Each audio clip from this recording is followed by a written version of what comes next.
வணக்கம் சார். எப்படி இருக்கீங்க? வணக்கம். நல்லா இருக்கு. புத்தக கண்காட்சிக்கு வந்திருக்கீங்க. எந்த மாதிரி புக்ஸ் எல்லாம் பார்த்தீங்க சார்? புத்தக கண்காட்சிக்கு ஒவ்வொரு வருஷமும் நான் வரேன். எனக்கு எல்லா புத்தகங்களுமே பிடிக்கும். பிடிக்கிறது எனக்கு இந்த சப்ஜெக்ட் தான் அந்த சப்ஜெக்ட் தாங்கிறது கணக்கு இல்லை. எல்லா புத்தகங்களுமே எனக்கு ரொம்ப பிடித்த ஒரு புத்தகங்கள் தான்.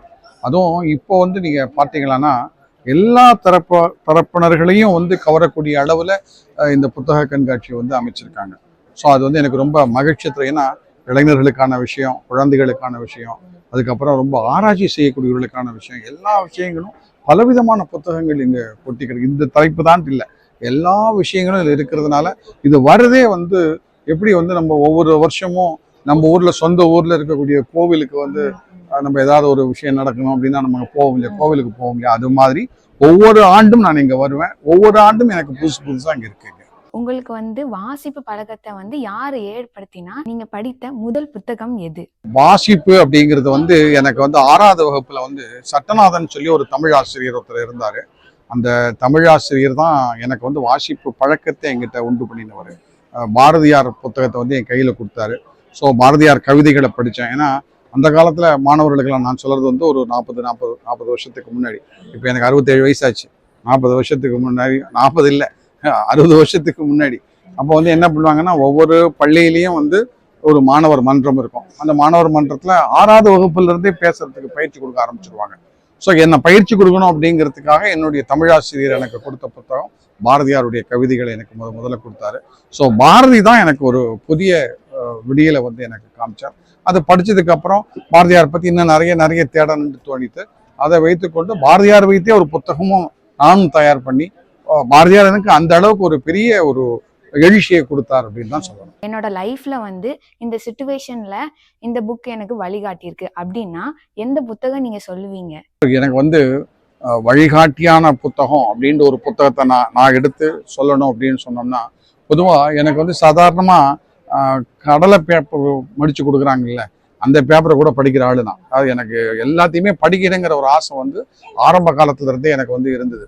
அதுல குறிப்பா நான் ரொம்ப விரும்பி தேடி போய் படிச்சது அப்படிங்கிறது பாரதியாருடைய கட்டுரைகளை. எப்படி எனக்கு பாரதியாருடைய கவிதை முதல்ல கிடைச்சதோ அது மாதிரி பின்னாடி பாரதியாருடைய கட்டுரைகளை படிக்கும் பொழுது ஒரு பெரிய எழுச்சி கிடைச்சதுன்னு சொல்லலாம். ஆனால் பொதுவாக எல்லாருமே பாரதியார் கவிதைகளை தான் படிப்பாங்க. நான் பாரதியார் கட்டுரைகளை ரொம்ப விரும்பி படித்தேன். அதோடு மட்டும் இல்லாமல் இந்த இந்தியா பத்திரிகை, சுதேஷ்மித்ரன் பத்திரிகை, இது சம்பந்தமான இருக்கிற விஷயங்கள் எல்லாம் அந்த காலத்தில் நான் சொல்றது 70களில் 80களிலாம் இதான தொகுப்புகள்லாம் அதில் என்ன அவர் எழுதியிருந்தாருங்கிற கட்டுரைகள்லாம் வரும். ஸோ அதை படிக்கும்பொழுது எப்படி இருந்தது, நம்முடைய பிரிட்டிஷாருடைய ஆட்சியில் எப்படி இந்தியா இருந்தது, எவ்வளோ அவங்க சிரமப்பட்டாங்க, அதையெல்லாம் தெரிஞ்சுக்கக்கூடிய ஒரு வாய்ப்பு எனக்கு கிடைச்சிது. அதுக்கு இன்னொரு காரணம் என்னன்னு கேட்டிங்கன்னா, என்னுடைய குடும்பம் நாங்கள் ஒரு சுதந்திர போராட்ட, என்னுடைய தாத்தா, என்னுடைய தகப்பனாருடைய தகப்பனார் ஒரு திருமங்கலம் சுபியா 2 பேர். அவர் கதர் மூவ்மெண்ட்ல ரொம்ப தன்னை ஈடுபடுத்தி கொண்டவர். ஸோ கதர் மூவ்மெண்ட்ல இருந்தது அப்படிங்கிறதுனால எங்க குடும்பமே சுதந்திர போராட்டத்தோடு ஈடுபட்ட ஒரு குடும்பம். அது அவர் திருமங்கலத்துல காபி ஹோட்டல் வச்சிருந்தாரு. இந்த காபி ஹோட்டலுக்கு யாரெல்லாம் ஜெயிலுக்கு போயிட்டு, அதாவது சுதந்திர போராட்டத்துக்காக போராடி யாரெல்லாம் ஜெயிலுக்கு போயிட்டு திரும்பி வராங்களோ அவங்களுக்கெல்லாம் எங்க ஹோட்டல்ல காஃபியும் ஃப்ரீ, சாப்பாடும் ஃப்ரீ. அன்னைக்கு ஜெயிலுக்கு போயிட்டு வெளியில வரணும், அன்னைக்கு சுதந்திர போராட்டத்துல கலந்து கொண்டு. அது மாதிரியான ஒரு குடும்பத்துல இருந்ததுனால எனக்கு அது மாதிரியான லிட்ரேச்சர்லாம் எடுத்து படிக்கணும் அப்படிங்கிற ஒரு எண்ணம் ஏற்பட்டது. அப்படித்தான் நான் ஒவ்வொன்றா படிக்கிறதுக்கு ஆரம்பிச்சேன். நீங்க எழுதின புத்தகங்கள் என்னென்ன? பாரதியாரை பத்தின ஒரு புத்தகம் எழுதியிருக்கேன், தெரிந்த பாரதி தெரியாத விஷயங்கள் அப்படின்னு தான் நான் இருக்கக்கூடிய புத்தகத்தினுடைய ஒரு தலைப்பு. அந்த புத்தகத்தினுடைய தலைப்பு நிறைய விஷயங்களாக நம்ம பாரதியார் பாடல்களை படிக்கிறோம், பாரதியார் கட்டுரைகளை படிக்கிறோம். ஆனா சின்ன சின்ன விஷயங்கள் பாரதியார் லைஃப்ல நிறைய இருக்கு. அது பல பேருக்கு தெரியாம இருக்கு. அது நாங்க எங்க பாக்குறத இடத்துல அதை நோட் பண்ணி வச்சுப்பேன். வச்சுட்டு ஒரு கட்டுரை தொகுப்பாக அதை கொண்டு வந்தேன். ஒரே ஒரு சம்பவத்தை மட்டும் சொல்றேன்.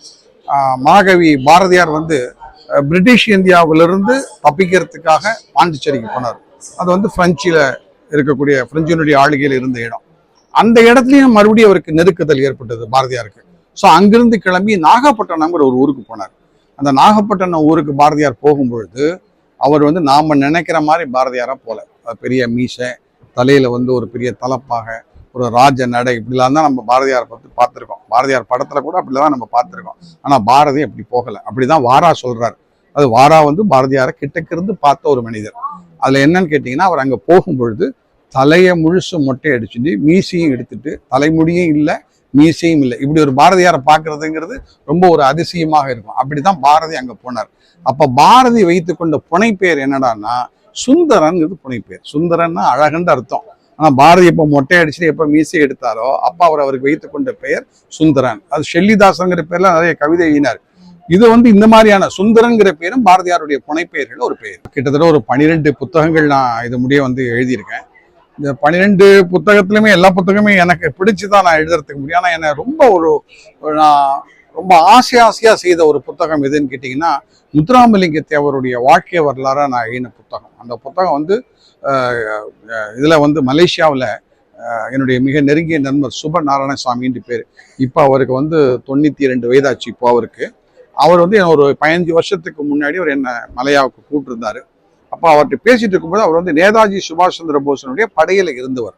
நம்மளுடைய ஐஎன்ஏ மலேசியாவில் சிங்கப்பூர்ல இருந்த காலத்துல நேதாஜியினுடைய பாலர் படையில இருந்தவர். அவர் நேதாஜியை நேரடியா பார்த்து நேதாஜிக்கு கை கொடுத்தவர்.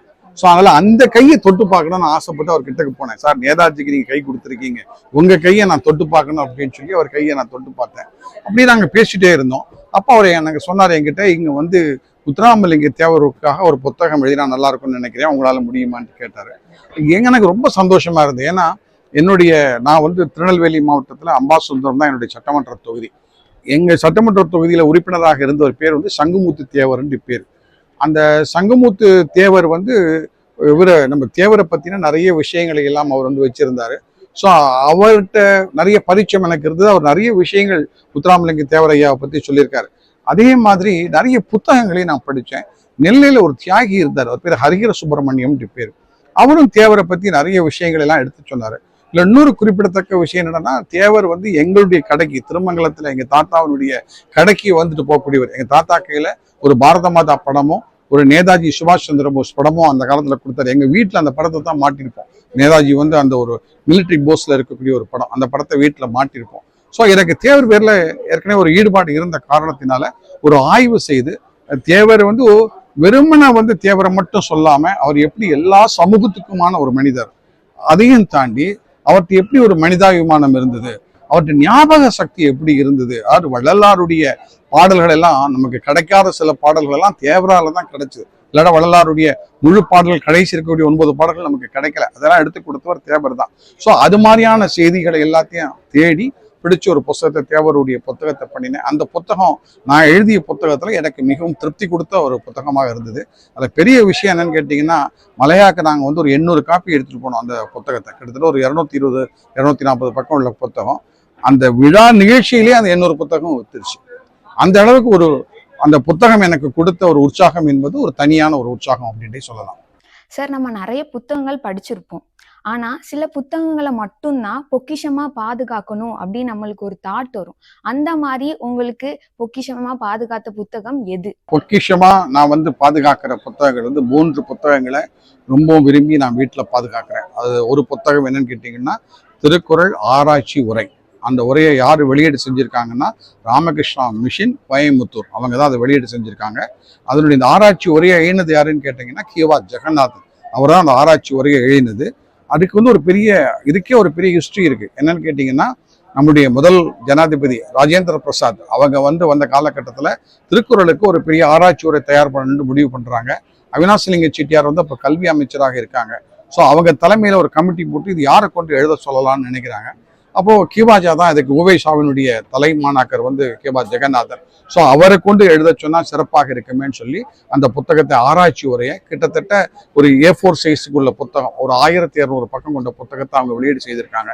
அதுல இலக்கண குறிப்பு, திருக்குறளுக்கு மற்றவங்க சொல்லியிருக்க உள்ள உரை, அந்த உரைக்கும் மற்ற உரைகளுக்கு என்ன வேறுபாடு, கிவாஜா அதை எப்படி பார்க்கிறாரு, திருக்குறளை முழுமையாக தெரிந்து கொள்வதற்கு, திருக்குறளோடு நம்ம சேர்ந்து பயணிக்கிறதுக்கு ஒரு அற்புதமான ஒரு நூல் திருக்குறள் ஆராய்ச்சி உரை. அதை நான் என்னுடைய பூஜை அறையிலேயே நான் வச்சிருக்கேன். அதே மாதிரி பாரதியார், என் நெஞ்சில தொட்டது பாரதியார். ஸோ கால வரிசைப்படி பாரதியார், சி.வி. விஸ்வநாதன் அவர்கள் எழுதின அந்த புத்தகம், அந்த புத்தகத்தை என்னால் மறக்கவே முடியாது. ஏன்னா பாரதி தான் எனக்கு ஆரம்பத்தில் ஒரு பெரிய எழுச்சியை கொடுத்தவர். ஆகவே அந்த புத்தகமும் என்னை மிகவும் ஒரு கவர்ந்த புத்தகத்தில் ஒன்று, அதையும் பத்திரப்படுத்தி வச்சிருக்கேன். இன்னொன்று என் சரித்திரம், தமிழ்நாட்டை பற்றி, அந்த காலத்தில் இருக்கக்கூடிய தமிழகத்தை பற்றி தெரிஞ்சுக்கணும் அப்படின்னோம்னா உவே சாமிநாதையர் வந்துடைய என் சரித்திரத்தை, அது அவருடைய வாழ்க்கை வரலாறு மட்டும் இல்லை, அந்த காலத்துல எப்படி எப்படியெல்லாம் தமிழ்நாடு இருந்தது, என்ன மாதிரியான நம்முடைய இலக்கியங்கள்லாம் எப்படி கிடைச்சது, 50 காப்பியங்களை வந்து தேடி அவர் எப்படி போனாரு, சிலப்பதிகாரத்தை தேடி எப்படி போனாரு, பத்துப்பாட்டை பத்தி எப்படி தேடி போனாரு, இதையெல்லாம் ஒரு ஆவணம் மாதிரி எழுதின ஒரு புத்தகம் வந்து என் சரித்திரம். அந்த புத்தகம், இந்த 3 புத்தகத்தையும் நான் ரொம்ப பாதுகாப்பாக வைத்திருக்கிறேன். புத்தகங்களை வந்து படிக்க வாசிக்கிற பழக்கத்தை சின்ன வயசுல இருந்தே பழகிக்கணும். நமக்கு வந்து ரொம்ப முக்கியமான ஒரு விஷயம் என்னன்னு கேட்டீங்கன்னா, வாழ்க்கையில வாசிப்பு அப்படிங்கிற பழக்கம் இருந்ததுன்னா வயசான ஒரு காலகட்டத்துல நமக்கு எந்த விதமான சிரமமும் இருக்காது. ஒரு மனிதனுக்கு மிக சிறந்த நண்பன் யாருன்னு கேட்டா புத்தகம் தான். ஏன்னா வயதான காலத்துல நம்மளால வெளியூர்களுக்கு போக முடியாத ஒரு சூழல் ஏற்படலாம், இல்லை நம்மளால ஒரு மூமெண்ட்டே இருக்காது வீட்டு உள்ளுக்குள்ளே. நம்மகிட்ட பேசுறதுக்கு கூட பல பேர் வரத்துக்கு இவர் திருப்பி திருப்பி பழைய கதையை தான் பேசிட்டு பாரு கூட சொல்லி ஓடக்கூடியவரோட இருப்பாங்க. அந்த நேரத்துல நமக்கு மன அமைதி கொடுத்து நமக்கு நம்மளை சரியா ஒரு தோழன் மாதிரி இருக்கிறது எதுன்னு கேட்டீங்கன்னா புத்தகங்கள் தான். ஸோ அந்த புத்தகத்தை படிக்கிறத சின்ன வயசுல ஏற்படுத்திக்கணும். அது இளைஞர்கள் இதை மாதிரி வரும்பொழுது சரித்திர நூல்கள், அறிவியல் சம்பந்தமான நூல்கள், இலக்கிய நூல்கள், நம்முடைய இலக்கியம் எப்பேற்பட்ட ஒரு இலக்கியம், நம்முடைய கலை கலாச்சாரம் வந்து எப்பேற்பட்ட கலாச்சாரம், இதையெல்லாம் தெரிஞ்சு கொள்ற மாதிரி புத்தகங்கள் இருக்கணும். அதே மாதிரி சிறுவர்களுக்கு நம்ம படக்கதைகளோடு உள்ள புத்தகங்களையும் பெற்றோர்களாக இருக்கக்கூடியவர்கள் வந்து வாங்கி கொடுக்கணும். ஏன்னா எப்போதுமே ஒரு பிக்சரோட சேர்த்து வந்து கதையை படிக்கும்போது தான் அதனுடைய எஃபெக்ட் வந்து தனியாக இருக்கும்.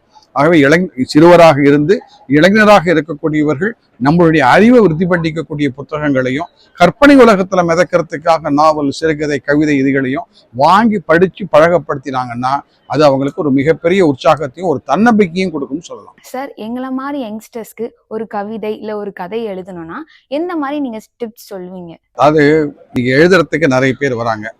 எழுதக்கூடியவர்கள் தெரிஞ்சு கொள்ளக்கூடிய விஷயம் வந்து 3 விஷயங்களை தெரிஞ்சு கொள்ள வேண்டும் அப்படின்னு நான் நினைக்கிறேன். முதல் விஷயம் என்னடான்னா, நாம எழுதி முடிச்ச உடனே நாம எழுதியதை திருப்பி ஒரு தரம் படிக்கணும். நாம படிச்சாதான் நாம எழுதி இருக்கிறது சரியா இருக்கா, அதுல வந்து ஏதாவது தவறுகள் இருக்கா, ஒற்றுப்பிழை ஏதாவது இருக்கா, இக்கண்ணாயிடுச்சுன்னா போடுறதுக்கு நம்ம விட்டுட்டோமா, சென்டென்ஸ் ஃபார்மேஷன் சரியா இருக்கா அப்படிங்கிறது தெரியும். பல இளைஞர்கள் என்ன நினைக்கிறாங்கன்னா, நம்ம எழுதுறோம் அதை அப்படியே பத்திரிகை ஆஃபீஸில் கொண்டு போய் கொடுக்குறோம், இல்லை ஒரு பதிப்பகத்தில் கொண்டு போய் கொடுக்குறோம், அப்படியே போடுறோம்னு நினைக்கிறாங்க. அதை அவங்க திருப்பி அவங்களுடைய எழுத்தை படித்தால்தான் அதில் வந்து என்னென்ன தவறுகள் இருக்குது அப்படிங்கிறது தெரியும். இது முதல் விஷயம். 2வது விஷயம் என்னன்னு கேட்டிங்கன்னா, எழுதும் பொழுது சின்ன சின்ன சின்ன சின்ன பேராகிராஃபாக எழுதணும். பெரிய லெங்க்த்தாக இருக்கக்கூடிய பேராகிராஃப் இருக்கக்கூடாது. காம்பவுண்ட் சென்டென்ஸ், அதாவது வந்து வார்த்தையை போட்டு அடைச்சி பெரிய நீளமான வாக்கியமாக கொடுக்கக்கூடாது. சின்ன சின்ன வாக்கியமாக இருந்ததுன்னா, சின்ன சின்ன பேராகிராஃபாகவும் இருந்ததுன்னா அதை எடிட் பண்ணுறதுக்கு ரொம்ப வசதியாக இருக்கும். இது வந்து 2வது விஷயம். நம்ம கொடுக்கக்கூடிய வந்து நமக்கு யாருக்குமே எந்த விதமான பிரச்சனைகளும் இல்லாமல் இருக்கணும்னா நம்ம ரொம்ப கவனமாக இருக்கணும். 3வது விஷயம் என்னன்னு கேட்டிங்கன்னா, அடுத்த இலக்கியங்கள், அடுத்தவர்கள் எழுதியிருக்கக்கூடிய படைப்பை, அடுத்த கவிதை எழுதியிருப்பாங்க, கட்டுரை எழுதியிருப்பாங்க, சிறுகதை எழுதியிருப்பாங்க, இதெல்லாம் அடுத்தவர்களுடைய படைப்பை படித்தா தான் இன்னைக்கு போக்கு எப்படி போயிட்டு இருக்கு அப்படிங்கிறது இளைஞர்களுக்கு தெரியும். ஆகவே நம்ம எழுத வரக்கூடியவங்க அடுத்தவர்களுடைய படைப்புகளை நம்ம படிக்கணும். சின்ன சின்ன விஷயங்களாக எழுதுறதுக்கு வந்து கற்றுக்கணும். அப்புறம் வந்து நம்ம எழுதியதை திருப்பி ஒரு முறை பார்த்து கொள்ள வேண்டும். இது ரொம்ப முக்கியமான ஒரு விஷயம். அது ரொம்ப மகிழ்ச்சி. உங்கள் அத்தனை பேரையும் இந்த தொலைக்காட்சியினுடைய வாயிலாக பொங்கலுக்கு உங்கள் அத்தனை பேரையும் மகிழ்ந்து எல்லோருக்கும் என்னுடைய பொங்கல் வாழ்த்துக்களை தெரிவித்துக் கொள்கிறேன். நன்றி, வணக்கம்.